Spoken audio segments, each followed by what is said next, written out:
Hello, Kieran. Excellent to see you. Thanks for taking the time to join us today. How are you doing? It's great to be here. It's August in Ireland, so it's raining. But It looks bright behind you, but that tracks. Yeah. yeah, I had to explain to one of our friends, Marty Glennon, who's in Ireland at the minute, that Yeah. in the Celtic calendar, autumn begins on the 1st of August, and No, I think the Celts had something. they were onto something there with all that rain. It is Well, indeed. thanks for making time to catch us up. I hope we've had all of our viewers and listeners have had an enjoyable summer so far. But as Kieran says, we are coming up on the early part of autumn, and we have a bunch of news to catch up on and things to share. I'd like to begin, if we could, Kieran. We're seeing headlines and news breaking and things coming over from Ireland. I'd like you to help us make some sense out of what's going on. So I've always known the Irish to be welcoming, empathetic, generous people. I'm hearing that there are record budget surpluses in the South and all sorts of, great news coming out of there. And on the other hand, we see headlines and videos of violent riots and angry, loud racists. And even hearing news of some folks organizing in Dublin, working with the UDA and Loyalists in the North. It's hard to make sense of what's going on. Can you help us make sense of what's going on right now?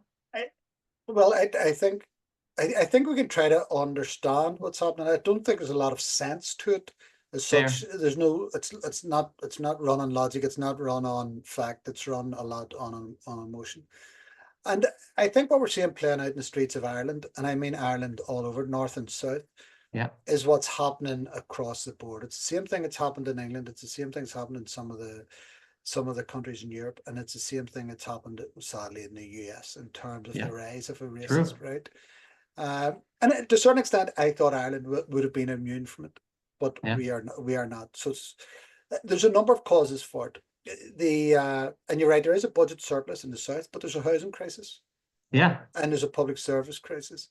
And I suppose, unlike the US, there's always been a very strong social contract in Yeah. Ireland, in Ireland, north and south, and in Britain between the governments and the people, where there was a safety net always there for you. There was the opportunity of a home. When the South was impoverished, people got homes. Yeah. The 60s, 70s, even before that, the 40s and 50s. And the Irish built homes for Yeah. people. And there was public services of different qualities that were available there. That contract has changed or been undermined over the past, I'd say, 30 years. It Yeah. started with Thatcher in Britain, and those policies were imported by Fianna Fáil and Fine Gael. So we have a very unequal society, north and south, and then added into that we have factors from the racist right who are peddling misinformation on social media, who are playing on people's prejudices, Yeah. and we're seeing that played out, and it's to the point where, as I said, it's not that there's any logic or sense to it. So we have a group of people in the south of Ireland who are Hmm. calling themselves Irish patriots, and they're standing up for the Irish, while at the same time they're going to Belfast to stand with loyalist paramilitaries who have killed Irish citizens Irish for people. solely Yeah. being Irish people, Yeah. who continue to intimidate Irish citizens out of their areas, who have blocked even an Irish language school in one area. And that is the only commonality in that is that racist ideology. There's no Yeah. sense to it. And so that's a sad bit, but I will say this: they are very, very much the minority. Yeah. Very much, they stood for election in the south, and I think out of 900, I think 47 seats, they got 5 in Yeah. councils. For me, 5 too many, and I Five too think many. Yeah. people were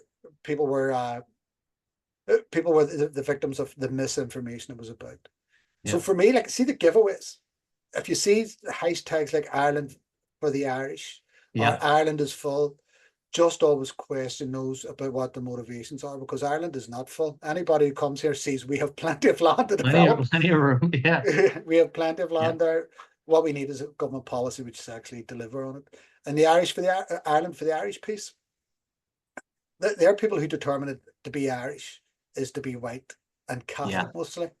Yeah. And our nation is bigger than that. It is better than that. It's more diverse than that. It is stronger than that. And as I say, like the mad thing is these groups who describe Ireland for the Irish and Ireland for white Catholics are now standing with white supremacists in the north who oppose white Catholics and Yeah. put them out. So none of that, as I say, none of it makes a great deal of sense.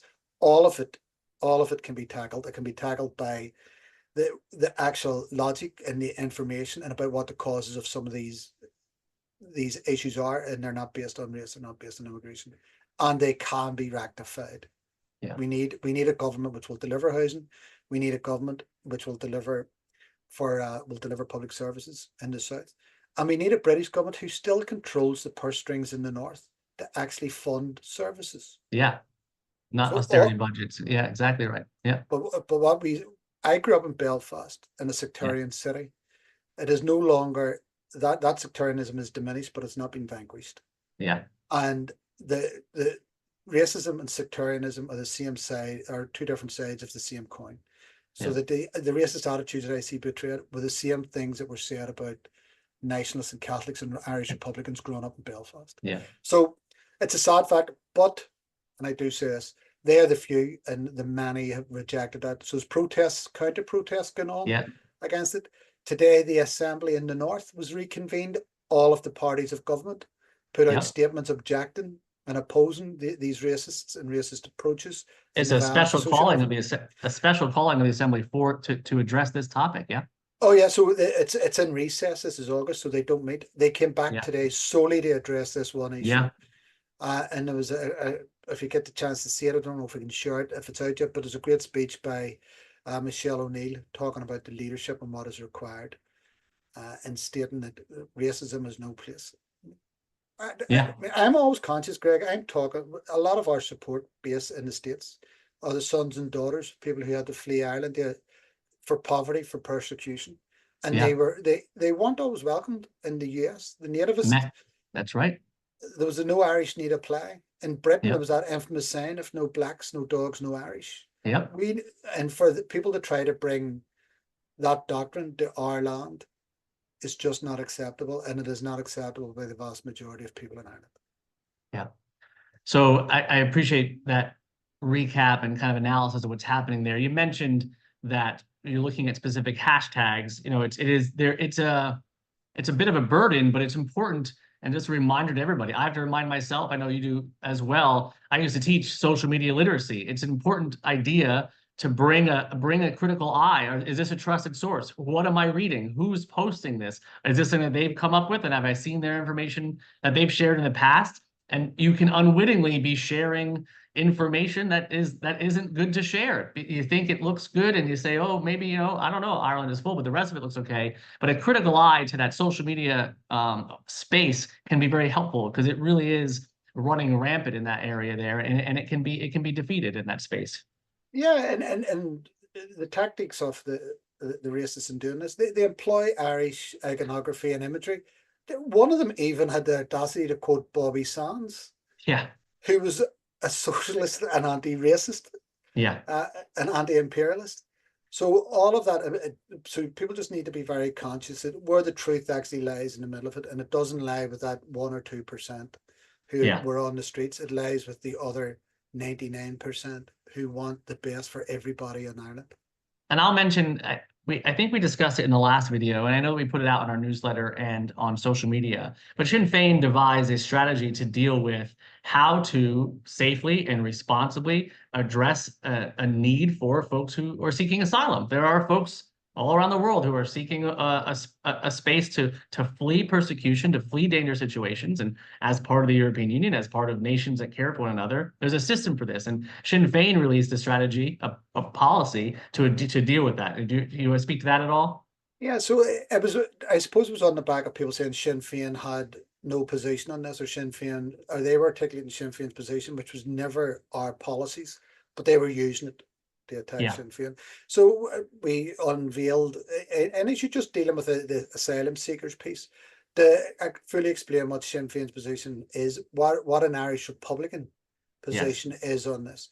And the government a government that has not funded public services, a government has not funded housing, it comes as no surprise that they have not funded this element of the public service. So Yeah. adjudications are taking far too long. The accommodation needs of people. So if you're an asylum seeker who comes to Ireland at the minute, basically you're handed a sleeping bag and you're on the streets. And actually, there's a court case this week where the government was found that it had breached the European Convention on Human Rights by not providing accommodation and support for people who were fleeing conflict. And this is in a nation and a country which has a budget surplus, Yeah. which is a wealthy country, and the numbers are not too large. So this is very much a failing of government. But a government that has prioritized taking care of its friends over that social contract for decades, right? And taking care of its friends over the people. Exactly. Yeah. So Yeah. they haven't invested in housing. They haven't Yeah. built social housing. They haven't Strengthen invested the in social safety net. Yeah. They haven't supported the public services. So all of those are at stretching point, and they're all interlinked. You know, if you're a nurse and you want to be in a hospital in Dublin, you can't afford the rents. If you're a guard, you can't afford the rents. A teacher, exactly right. So all of that breaks down. But anyway, so that's the context for it. And Sinn Féin did bring forward a policy which makes it clear what exactly we would do. And it has to be human rights consistent. It has to be based on where you're going to house people. There has to be the public services in place. Because what we find is a government which is largely elected or supported by the middle class are putting people to live in tents in, like, infamously a former paint factory in a deprived area of Dublin. Yeah. So and prohibited from working. Like it's the social services aren't there for the residents who are there, and they will not be there for the people who are arriving. So all of that, it's a common sense approach based on equality, based on respect for human rights, and based on what is needed for both asylum seekers and what society needs as well. And Irish people, exactly right. So I'll link that report in the video, as well as it's available on our website for people who want to reread that or learn more about that. Apart from that work and the reconvening of the special reconvening of the assembly, any news, any political developments, Stormont, anything on the horizon for elections? Are we get a summer break here? What's things looking like? Well, it doesn't mean we're not busy. So Sinn Féin has been involved in a number of policy launches. We've also launched a policy on affordable housing. We've introduced ones on childcare and education as well. Will be coming. So it's going to be a busy summer for us. And then on top of that, we also have the likes of the West Belfast Festival happening. That's right. Which is a great event and brings together political speakers from across Ireland to debate, to discuss about the future and the past and history. And it's just really interesting. It's great to see the every speaking event, the roundtable discussions, the multiple voices and diverse perspectives. There was one held today to address specifically these issues we're discussing. They're record turnouts. They're selling out faster, and they need bigger and bigger rooms for these large community conversations. That's in addition to the concerts and the parades and the music and fun. They outdo themselves every year. It's amazing to see. Yeah. So we also launched a book. That's right. A memoir by Rita O'Hara that she put together, started compiling when she took sick before she died, and Danny Morrison brought it into the shape of book. So yes, that was launched last Friday. There was over 500, and they had to open up a second room, an overflow room for people to watch and take part. So the numbers have been out on that, and of course the Olympics is on. Yeah, and this is just a link back to the previous. If you want to know what's the best about Ireland at the minute are ranked third in terms of medals per capita. Yeah. For a small nation, we are punching well above our weight. Well, our boxing particularly Kelly Harrington is punching well above our weight to win a gold medal. But what struck me watching it is the best of Ireland, and the diversity of Ireland is there. It's people from north and south, from east and west have won gold medals, who are proud to represent Ireland, who stand proudly for stand proudly in front of the tricolour, who stand proudly for the national anthem, and they're all colours, shapes and sizes. So I know we started the conversation about racism, but look at the Irish Olympic champions and the Irish athletes, where they come from, what their lives are like. Working class boxers. Kelly Harrington was joined by her wife when she got her gold medal. Daniel Whiffen was talking about his pride of being from Armagh, and Armagh winning the All-Irelands, and he won a gold medal.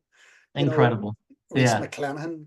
And then we've got rowers from Cork. So we have to, that's been a big boon. Sport's wonderful for showing the diversity and absolutely hope and right. potential of the nation. The joy and beauty of Ireland, that's fantastic. And I highly recommend people check out some of those highlights. Yeah, We do have and some. sorry, my Yeah, favorite, my favorite is Rashida Adeleke will be running in the 400 meters women's yes, final tomorrow night. that's So right. who's just Incredible. an incredible athlete. So fast. It's amazing. Yeah. And thank you for that, for kind of catching us up on and helping us understand a little bit beyond the headlines and kind of some of the sources and reasons, as well as some of the other places we could be looking to for joy and a true reflection of what being Irish means.